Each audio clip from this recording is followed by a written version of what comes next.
Impossible pour les enfants des années 80 d'oublier David Rapaport. Le comédien incarna Simon McKay, le magicien. Hollywood avait pour lui bien des projets, David Rapaport en a décidé autrement.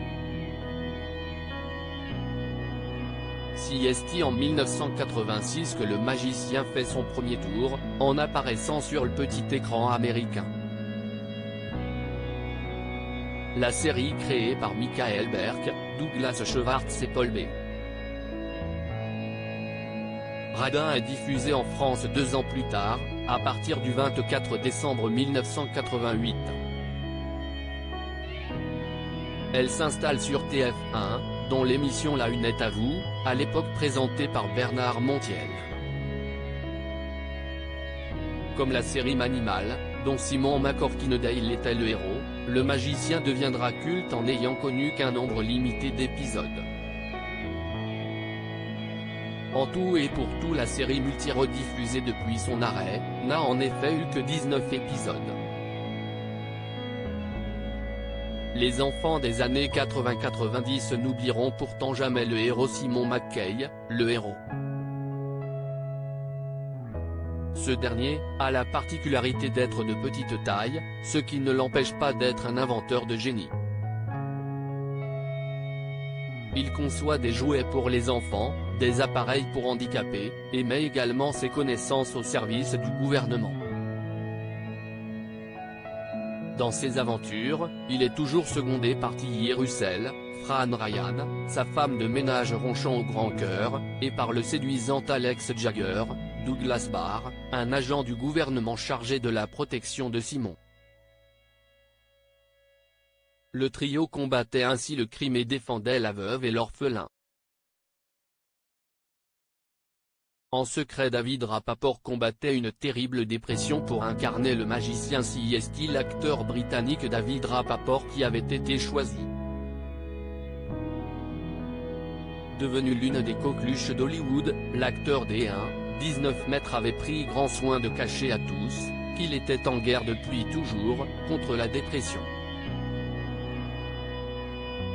Le 1er mai 1990, jour du 14e anniversaire de son fils, l'acteur se saisit d'un pistolet acheté quelques jours plus tôt, et se rend à travers les collines jusqu'à un parc de Laurel Canyon.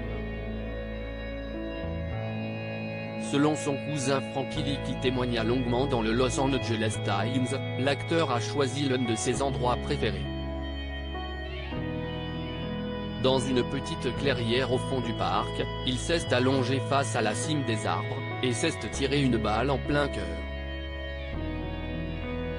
Il venait pourtant d'être choisi pour interpréter le rôle de Kiva Fajo dans Star Trek, la nouvelle génération.